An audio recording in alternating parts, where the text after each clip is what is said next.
নাম নিয়ে বাইডেনের গড়বড়কে ভুলতে বললেন ইউক্রেনের প্রেসিডেন্ট ভলোদিমির জেলেনস্কি। দেশটির শ্যানন বিমানবন্দরে পৌঁছানোর পর সাংবাদিকরা তার কাছে বাইডেনের ওই ভুল নিয়ে জানতে চান।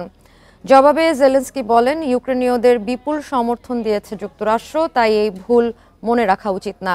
সম্প্রতি ন্যাটো সম্মেলন শেষে যৌথ সংবাদ সম্মেলনে বেশ ঘটা করেই ইউক্রেনের প্রেসিডেন্ট ভলোদিমির জেলেনস্কিকে পরিচয় করিয়ে দিতে বড় গড়বড় করে ফেলেন বাইডেন।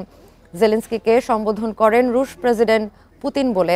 ভুল সম্বোধনের পরক্ষণেই পরিস্থিতি সামাল দেন তিনি। তবে এ নিয়ে বিশ্বজুড়ে শুরু হয় নানা আলোচনা সমালোচনা।